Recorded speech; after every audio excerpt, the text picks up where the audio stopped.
नमस्कार, capital TV Uttar Pradesh का खास शो किस्सा यूपी का देख रहे हैं आप। मैं हूं राधिका राज। आई लव मोहम्मद को लेकर चल रहा बवाल थमने का नाम नहीं ले रहा। कानपुर से शुरू हुआ विवाद यूपी के कई जिलों तक फैल चुका है। हालांकि यूपी के बढ़ते तनाव के बीच सीएम योगी की भी चेतावनी आई है। उन्होंने कहा कि अराजकता फैलाने वालों को बख्शा नहीं जाएगा। जिसके बाद बरेली हिंसा के दो मास्टरमाइंड आईएमसी प्रमुख तौकीर रजा और आईएमसी नेता नदीम खान की गिरफ्तारी हुई है, जिसके फोन से ये खुलासा हुआ कि इन्होंने दंगा फैलाने के लिए प्रदर्शनकारियों को एकजुट किया था। यानी एक तरफ जहां एक्शन हुआ है तो वहीं दूसरी तरफ सीएम योगी का रिएक्शन भी देखने को मिला है। इसी पर चर्चा करने के लिए मेरे साथ स्टूडियो में मौजूद है कैपिटल टीवी के executive editor Rajeev Kumar. Sir, आपका बहुत बहुत स्वागत है। धन्यवाद। सर, एक तरफ जहां पर आई लव मोहम्मद को लेकर बवाल मच रहा है तो वहीं दूसरी तरफ सीएम योगी का भी रिएक्शन सामने आ रहा है। देखिए, ये बवाल है कहाँ? बवाल तो खत्म हो गया। अब बवाल नहीं है, अब बवाल के कारण पर ध्यान दिया जा रहा है कि क्यों बवाल हुआ था और अब उसके ऊपर एक्शन लिए जा रहे हैं। बवाल तो थम गया। इतनी हिम्मत नहीं है, हैसियत नहीं है इन लोगों के पास कि ये लगातार बवाल करते रहें। 10 दिन तक 20 दिन तक बवाल करें। बरेली से चलता हुआ ये कहाँ पहुंच गया? ये तो दिखाई नहीं पड़ा उत्तर प्रदेश में कि बरेली से चलता हुआ ये कानपुर पर फिर पहुंच गया, ये मुरादाबाद पहुंच गया, ये बुलंदशहर और अलीगढ़ जैसे जगह पर ये कोई हंगामा खड़ा हो गया, या फिर ये मदनी ने मुजफ्फरनगर को जला दिया, इकरा हसन और इस संभल में बर्क है जो हंगामा कर रहा है। कहीं दिखाई पड़ा? कहीं तो नहीं दिखा जी। ये बरेली में हुआ और बरेली में ही इसे दफन कर दिया गया जी। क्योंकि ये सरकार वो सरकार नहीं है कि दंगा को भड़कते हुए मतलब आग को ज्वाला बनने का इंतजार करने दे। ये सरकार वही है, आग लगाए, दमकल बुलाएंगे और वहीं पर खत्म कर देंगे, बुझा देंगे। इसके लिए इसे फैलने की अनुमति नहीं दी जाएगी। और जिन लोगों ने कोशिश की कि इस आग को भड़काने के लिए पेट्रोल डालो, तो वो पेट्रोल को नहीं देखा जाता, वो पेट्रोल के टैंकर को देखा जाता है कि जहां से ये पेट्रोल निकल रहा है, फिर उसके ऊपर एक्शन लो। तो फिर ऐसी स्थितियों में बवाल बढ़ नहीं रहा, बल्कि अब बवाल करने वाले को सबक सिखाने की तैयारी चल रही है। बरेली में यह हिंसा हुई, बरेली में यह कॉन्स्पिरेसी चली और यह सीधे योगी आदित्यनाथ को चैलेंज करना था। आई लव मोहम्मद पर इन लोगों ने थोड़े बहुत इधर उधर छोटे मोटे स्तर पर प्रोटेस्ट किए थे और प्रोटेस्ट करने के बाद पुलिस ने लाठीचार्ज किया था। अब इन लोगों को लगा कि आई लव मोहम्मद की बात कर रहे हैं तो मोहम्मद साहब की बात कर रहे हैं, पैगंबर मोहम्मद की बात कर रहे हैं, और अगर कोई पैगंबर मोहम्मद की बात कर रहा है तो उसे पुलिस कैसे पीट सकती है? तो इसलिए योगी आदित्यनाथ को चैलेंज करो, प्रशासन को चैलेंज करो और अपनी ताकत बताओ। ये ताकत बता रहे थे, शक्ति प्रदर्शन था ये। और इसके लिए इस बार जो बुद्धि भ्रष्ट हुई वो तौकीर रजा को हुई, क्योंकि ये कहा जाता है संजोग है, ये अलग अलग समय में अलग अलग लोगों का नंबर आता है। ऐसा नहीं है कि रामायण काल में जिस समय तड़का का वध हुआ उसी समय रावण का भी हो जाएगा। रावण का समय अलग था, मेघनाद का अलग था, तड़का का अलग था। इसी तरह अलग अलग समय में अलग अलग लोगों का समय आता है, नंबर आता है, संजोग बदलते जाता है और ये चक्र चलता रहा था। कई मौलाना मौलवी पहले फंस चुके थे, जैसे कि आजकल ये संभल में जब हिंसा हुआ था तो बर्क को सबक मिल गई थी कि देखो भाई आगे क्या होगा, अब तुम अंडरग्राउंड हो जाओ, शांत रहो। थोड़ा सा फड़फड़ाने की कोशिश किए तो अगली बार तुम अंदर चले जाओगे। जैसे बुद्धि भ्रष्ट हुई थी ये अतीक अहमद खान की, अतीक अहमद की बुद्धि भ्रष्ट हुई, उसने सीधे गोली चलवा दी। वो भी चैलेंज था योगी सरकार को।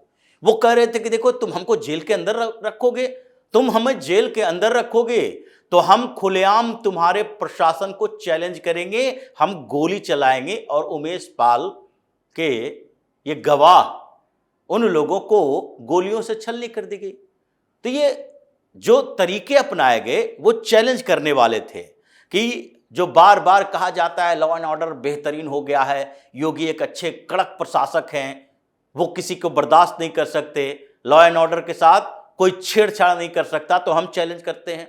अतीक अहमद ने चैलेंज किया तो वो पहले जेल में सुरक्षित था, अब जेल से जहन्नुम चला गया। मुख्तार अंसारी ने किया, वो भी जहन्नुम चला गया। और अब इन लोगों का एक एक करके चक्र आता है। उसमें तौकीर रजा को लगा ये बुद्धि भ्रष्ट होने की बात कही जाती है, जब नाज मनुष्य पर छाता है पहले विवेक मर जाता है। वही बात है कि ये बुद्धि भ्रष्ट हो जाती है। तो तौकीर रजा की बुद्धि भ्रष्ट हुई, बहुत दिन से चिल्ला रहा था। तो इसने ऑर्गेनाइज किया कि एक प्रोटेस्ट ऑर्गेनाइज करते हैं और ये चैलेंज किया योगी आदित्यनाथ को कि देखो तुम क्या कर सकते हो। जुमे की नमाज के बाद लोग इकट्ठे होते ही हैं, और उसके बाद ये प्रायोजित किया गया था, अलग अलग क्षेत्रों से लोगों को बुलाओ। पहले से ये व्हाट्सएप ग्रुप बनाए गए थे जी।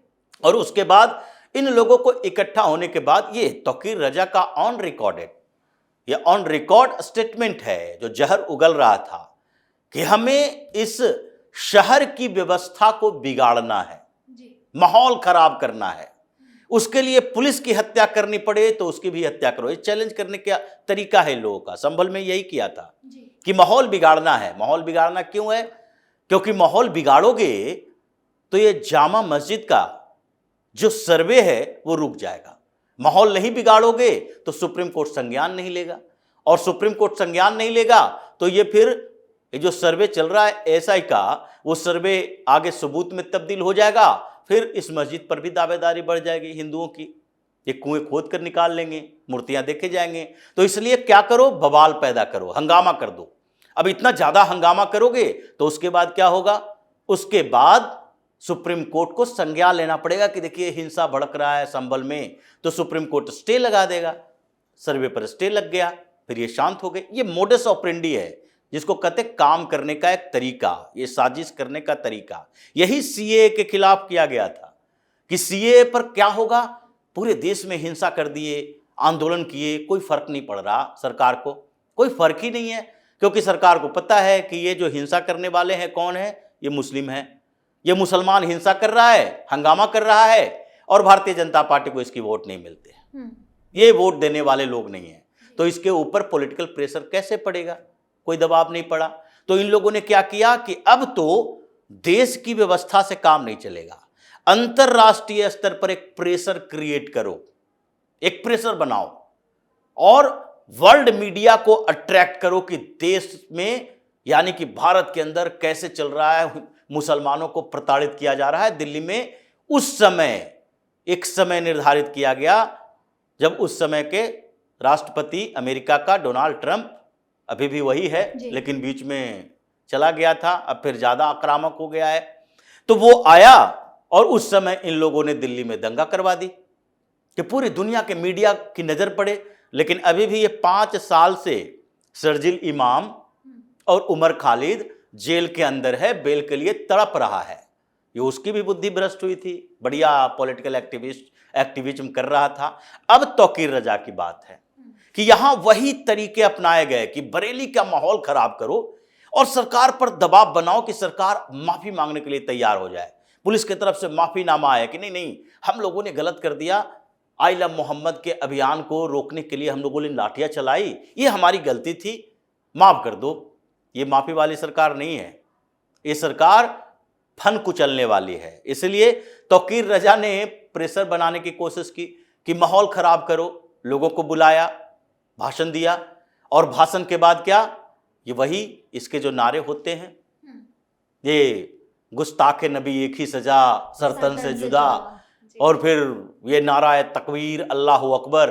तो ये सारे नाराबाजी करोगे और उसके साथ जोड़ोगे सरकार को, मतलब सरकार के खिलाफ, इसके साथ साथ नारेबाजी करोगे, फिर बम बनाओगे। ये पेट्रोल बम बना रहा था, ये पेट्रोल बम चलाओगे, कट्टा लहराओगे, फायरिंग करोगे, तो फिर उसके बाद क्या होगा, जो अभी हो रहा है। सर, अखिलेश यादव की भी प्रतिक्रिया सामने आ रही है, वो कह रहे हैं कि ये सरकार की बहुत बड़ी नाकामी है, जिस तरीके की तस्वीर बरेली से आई है। अगर सरकार की नाकामी है तो ये बेहतर नाकामी है।